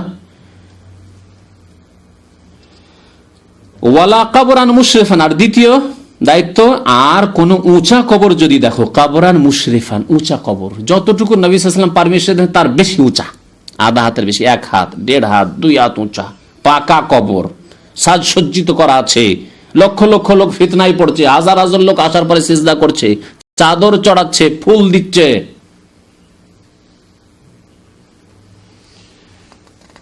যদি কোনো উঁচা কবরকে তুমি দেখতে পাও, ইল্লা সাওয়াইতাহু, তাকে কি করে দেবে? হ্যাঁ, সমান করে দেবে, সমতল করে দেবে, যেমন আম জমিন রয়েছে ওইরকম করে দেবে, নিশ্চিন্ন করে দাও, যাতে করে শিরকের আড্ডা না থাকে। সাওয়াইতাহু, বরাবর করে দেবে।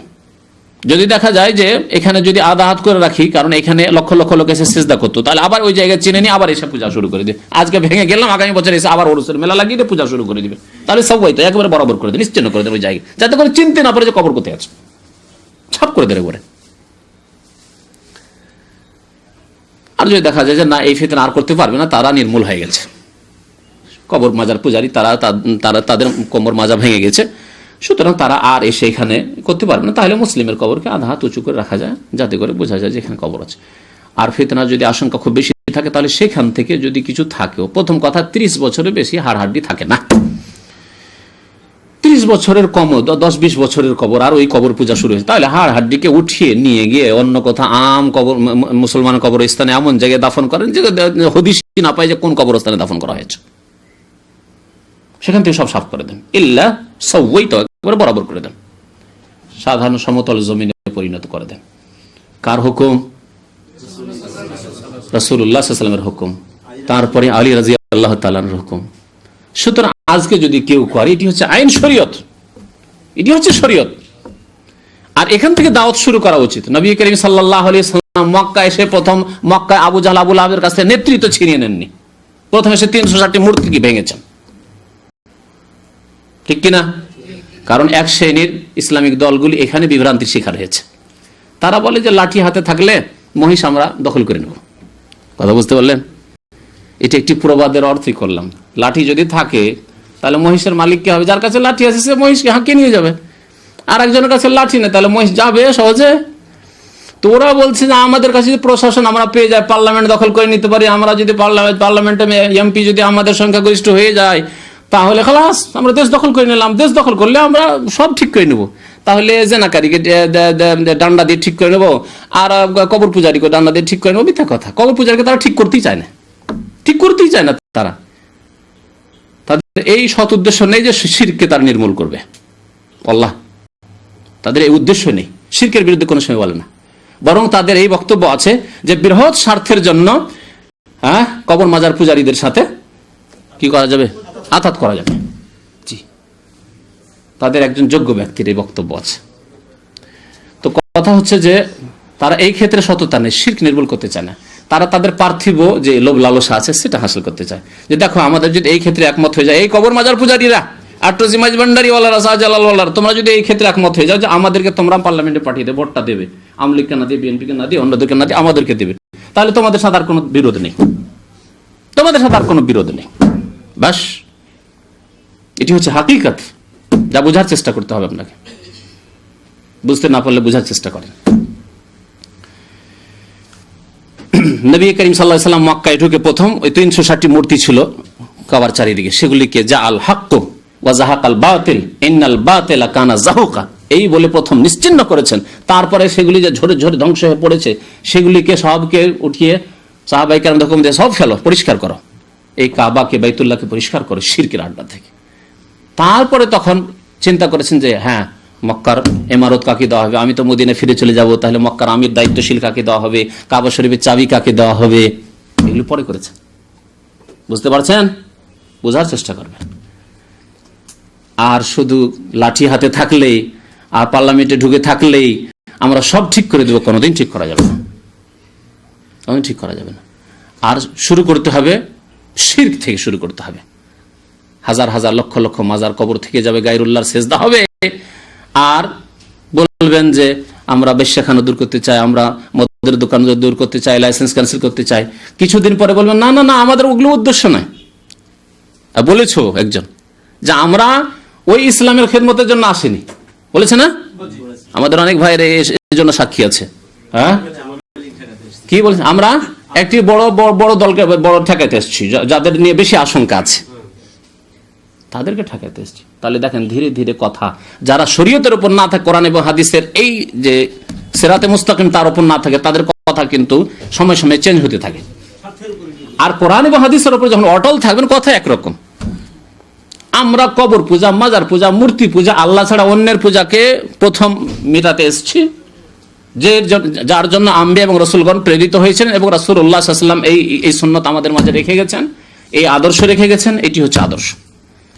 শিরক থেকে যাবে আর নামাজ পড়ে কোনো কাজ হবে না, রোজা রেখে, হজ করে, যাকাত দিয়ে কোনো কাজ হবে না যদি শিরক, কবর, মাজার পূজা থেকে যায়। সুতরাং প্রথম তা মুছে ফেলতে হবে। এটি হচ্ছে আদেশ। আল্লাহ যেন আমাদেরকে তৌফিক দান করেন। আল্লাহ যেন ইসলামিক রাষ্ট্র সারা পৃথিবীতে কায়েম করার তৌফিক দান করেন। কোরআন এবং হাদিসের আলোকে শিরককে নিশ্চিহ্ন করা আল্লাহ তৌফিক দান করেন।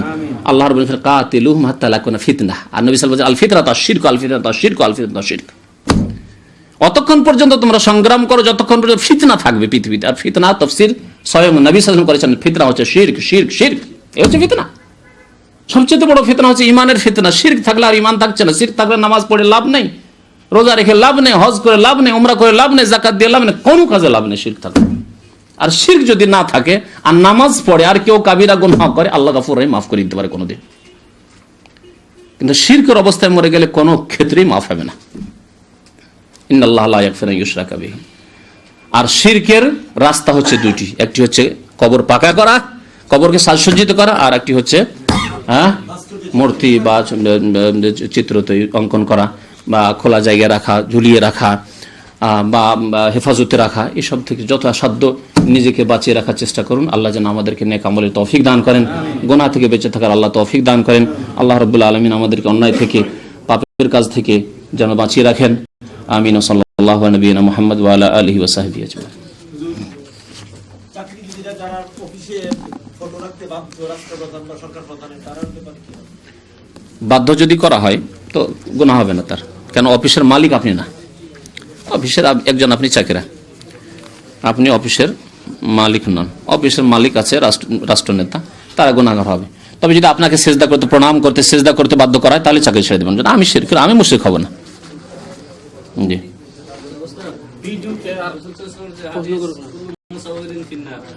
সমস্ত চিত্র করে জাহান্নামে যাবে। তাহলে কোন ভাই যদি এই উদ্দেশ্যে শুধু চিত্র মানে ছবি তুলে, যারা আগামার তার দরকারি যেগুলো ছবি তুলে শুধু, তাদের অবস্থা বলেছি তার বললাম না, যেগুলো জায়েজ, যেই ক্ষেত্রে আপনি বাধ্য না করলে হবে না, বলেছি না। ওই ক্ষেত্রে মজবুর, বাধ্য, এটা হচ্ছে এজতেরারি অবস্থা। এজতেরারি অবস্থায় আল্লাহ রাব্বুল আলামিন কোরআনে কারীমে শরীরের গোশত, মুর্দা, মৃত জানোয়ার এসব খাওয়া জায়েজ করেছেন। হ্যাঁ, হরমা তারিকুল মাইতা দাম ওয়া লাহমুল খিনজির ওয়া মা উহিল্লা লিগাইরিল্লাহ, তারপর ইল্লা মাযতুরিরতুম ইলাইহি, যদি তোমরা মজবুর হয়ে যাও। পিপাসা লেগেছে, পিপাসায় মরে যাচ্ছেন, মদ ছাড়ার কিছু নেই, হারাম বস্তু ছাড়ার কিছু নেই, এইরকম ক্ষেত্রে যেমন জায়েজ করা হয়েছে, তেমনই আপনার জন্য ছবি জায়েজ, যতটা প্রয়োজন ততটা জায়েজ। আপনার হাফ ছবি দিয়ে হচ্ছে ফুল ছবির কি দরকার? ঠিক আছে, আপনার ফুল ছবি তো কোনো জায়গায় চাকরির জন্য চাই না, তাহলে ফুল ছবির দরকার নেই। তাহলে যতটা দরকার ততটাতে সীমিত রাখতে হবে নিজের প্রয়োজনকে। এইরকমই যে কোনো হারাম কাজ, ইন্স্যুরেন্স জুয়া হারাম, কিন্তু ইন্স্যুরেন্স করতে বাধ্য করা হয়। তুমি গাড়ি চালাবে, ড্রাইভিং করবে, তোমাকে ইন্স্যুরেন্স লাজেম না হলে তোমাকে লাইসেন্স দেওয়া হবে না, তোমাকে গাড়ি চালাতে দেওয়া হবে না, নানা সমস্যার সম্মুখীন হইতে হবে, তাহলে জায়েজ আপনার জন্য। কিন্তু যখন দেখেন যে আর আমি গাড়ি চালাই না, সারা জীবনে ইন্স্যুরেন্স কেন করবেন? তবে লাইফ ইন্স্যুরেন্স কেন করবেন আপনি? আপনার লাইফটা আল্লাহর উপর ছেড়ে দেন তাওয়াক্কুল করে, যে আল্লাহ আমার যে অবস্থায় হায়াত মত আছে সেটি আল্লাহর উপর তাওয়াক্কুল। ব্যাস, এই লাইফের ইন্স্যুরেন্স দাতা, জামানত দাতা একমাত্র আল্লাহ রাব্বুল আলামিন। সুতরাং ইন্স্যুরেন্স জায়েজ নয়। কিন্তু যেমন বললাম যে বাধ্য করলে, যারা বাধ্য করবে তারা জবাবদাহি করবে আল্লাহর কাছে, কি জবাব দেবে না দেবে, কিন্তু আমরা বাধ্য সেজন্য করছি। হ্যাঁ হ্যাঁ, এই ছবির কথা আরো একটি কথা, যেটা গুরুত্বপূর্ণ কথা থেকে গেছে, যে ছবি থেকে উদ্দেশ্য যেহেতু শাস্তি কাল কিয়ামতে দেওয়া হবে, কিসের? যে তুমি আত্মা দাও, তাতে আত্মা সঞ্চারিত করো। তাহলে বোঝা গেল যে এমন জীবের ছবি অঙ্কন করা হারাম না, এমন কিছুর ছবি অঙ্কন করা হারাম যাতে কি রয়েছে? জীব, আত্মা আছে। তা মানুষের হতে পারে, অথবা কোনো মখলুক, অন্য সৃষ্টি, জানোয়ার, গরু, ছাগল ইত্যাদি ইত্যাদি, যার প্রাণ আছে। এখন সায়েন্সে তো গাছেরও প্রাণ আছে, কিন্তু সেই গাছের প্রাণে আত্মা নেই, রুহ দিতে হয় না, আত্মা লাগে না, ঠিক না? তাতে পানি পেলেই হয়, সে রস পেলেই বেড়ে যায়, বৃদ্ধি পায়, বড় হয়। সুতরাং গাছের ছবি করলে অসুবিধা নেই, বাড়ির ছবি করলে অসুবিধা নেই, খুব সুন্দর করে চিত্র অঙ্কন করুক, গাছের কোনো অসুবিধা নেই। হ্যাঁ, কোনো অসুবিধা নেই, কোনো অসুবিধা নেই। শুধু প্রাণী, হাইওয়ানাতের চিত্র, মানুষ হোক অথবা অন্য কোনো হাইওয়ানাত হোক, হ্যাঁ, জীবজন্তু হোক, তার চিত্র করা হারাম। জীবজন্তু ভিডিও করা, দেখা, এতে ফায়দা আছে, যে দেখা যায় যে ফায়দা আছে। যেমন দিনী আলোচনা রেকর্ড করা, ওলামারা বলেছেন যে এটা প্রথম কথা, এটা হচ্ছে আকস। যেমন আপনি আয়নার সামনে দাঁড়ালে আপনার প্রতিছবি আয়নাতে আসছে, কিন্তু এটা স্থায়ী নয়, সাব্যস্ত হয়ে নয়। আয়নার সামনে যতক্ষণ দাঁড়িয়ে আছেন, সরে গেলে নাই আর। সুতরাং আয়নার সামনে যেমন দাঁড়ানো জায়েজ, তেমন এইরকম ভিডিও ক্যামেরা করা জায়েজ, কিন্তু তাতে দেখতে হবে যে ফায়দা আছে কিনা, উপকারী কিনা। যদি উপকারী হয় তাহলে ঠিক আছে, করো। আর যদি উপকারী না হয়, বরং অনর্থক সময় নষ্ট করা, বিভিন্ন জানোয়ার দেখতে ঘন্টা দাঁড়িয়ে দাঁড়িয়ে দেখছে, হয়তো তার বিবি অপেক্ষা করছে, এসছে বাজার করার জন্য শিখতে, আর বাজার হতে এসে জীবজন্তু দেখে ঘন্টা দাঁড়িয়ে আছে। আমি দেখছি বেশ কিছু লোককে এখানে 1 ঘন্টা দাঁড়িয়ে আছো, খেয়াল নেই যে কতক্ষণ দাঁড়িয়ে আছো, সময় আর অপচয় করে। এতক্ষণ জিকির আজকার করলে কাজে লাগতো। আর এমন দেখাই মেতে গেছে যে সুবহানাল্লাহ একবারও বের হয়নি, আলহামদুলিল্লাহ একবারও হয়নি, জিকির আজকার কিছু হয়নি। হ্যাঁ, বিশেষ ক্ষেত্রে যদি এরকম হয়, ভালো কথা, ইন্নামাল আমালু বিন্নিয়াত, কিন্তু ঘন্টায় ঘন্টা দেখতে হবে। হ্যাঁ, ঠিক আছে, নাজায়েজ নাই। এই ক্ষেত্রে যদি ফায়দা কিছু হয় তাহলে ছবি জামা করে নামাজ পড়া যাবে। জীবের ছবি থাকলে না খুলে দেবে। আমার ছেলে মেয়ে 4 জন, কিন্তু আমি সবার আকিকা কিসে এক সময় দিয়েছি নাকি? আকিকার মাংস এক সময় কেন দিলেন? ওই ভাগ গরুর ভাগার কোনো আকিকার প্রমাণ নেই। মানুষের শুধু এমনি যুক্তিগত ফতোয়া যে কুরবানি চলছে তো আকিকা চলবে, কিন্তু নবী সাল্লাল্লাহু আলাইহি ওয়াসাল্লাম সাহাবায়ে কেরাম কেউ করেননি এরকম আকিকা। আকিকা দিবেন খাসি দিয়ে, খাসি, বকরি, বকরা, দুম্বা, ভেড়া, ভেড়ি এসব দিবেন। ছেলে হলে 2টি আর মেয়ে হলে 1টি করে, ভাগ নেই এতে। আকিকার মাংস কোনো গরিব লোককে দিইনি, দিন সব খেয়ে ফেললেন, এখন আমার কি করণীয়? সুন্নতের খেলাফ করলেন। সুন্নত হচ্ছে যে নিজে খান, গরিব মিসকিনকে খাওয়ান এবং বন্ধু বান্ধব আত্মীয় স্বজনকে খাওয়ান, প্রতিবেশী পাড়া প্রতিবেশীকে খাওয়ান। সুন্নতের খেলাফ কাজ করেছেন, ইনশাআল্লাহ গুনাহগার হবে না, কিন্তু এরকম বখিলি করবেন না, বড় কৃপণতা আছে। হ্যাঁ, আকিকার সময়সীমা সুন্নত তরিকা হচ্ছে 7ম দিন, 14 দিন, 21 দিন, এরপরে কোনো প্রমাণ নেই। সুতরাং জানার পরে ভুল করবেন না, জানার পরে ইচ্ছা করে যে আমি যাব তখন করব, এরকম কাজ করবেন না, পরিয়ে দেন।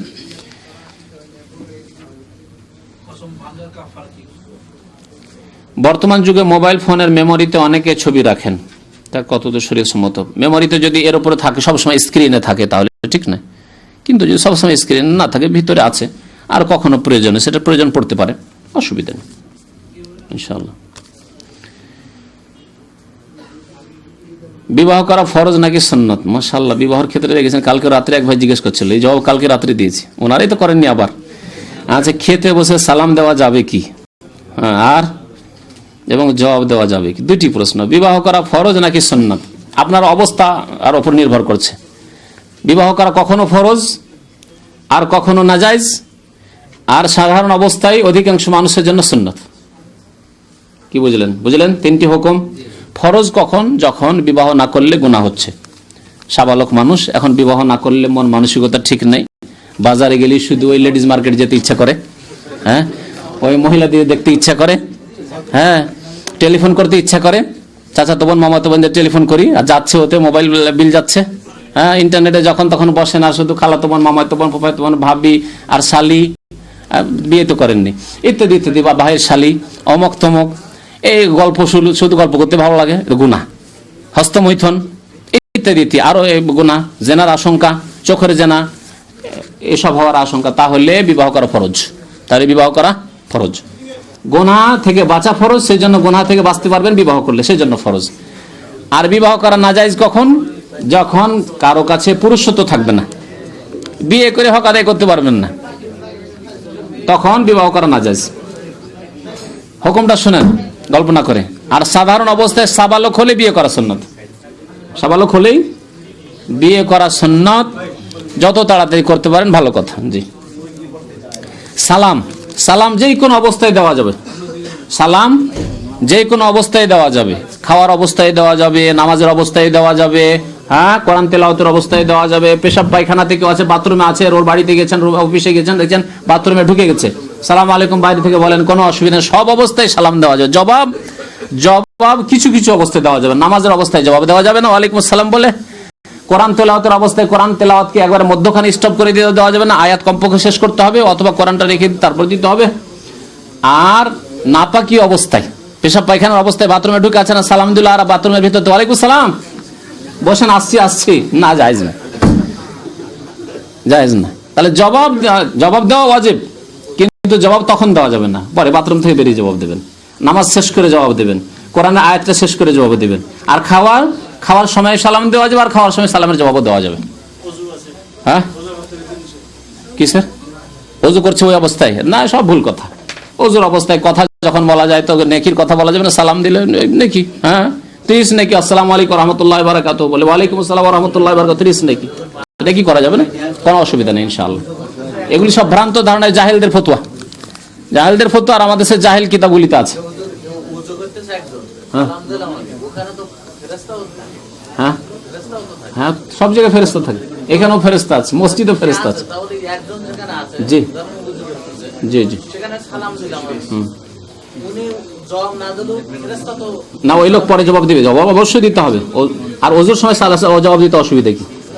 কোনো অসুবিধা নেই না, যেটা জায়েজ সেটাকে নাজায়েজ মনে করে বিদাত। আরেকটি কথা মনে হয়, যেটা জায়েজ সেটাকে নাজায়েজ মনে করা বিদাত। তাহলে উজুর অবস্থায় ওয়ালাইকুম আসসালাম বলা যাবে, কেউ যদি না আমি এখন দেবো না উজু করে দেবো, তাহলে বিদাত। আপনার জন্য গরুর গোস্ত খাওয়া জায়েজ, খান না, সে রুচি হয় না খান না, যদি বলেন না না না খাওয়া ঠিক নয় তাহলে বিদাত। বুঝতে পেরেছেন? হ্যাঁ।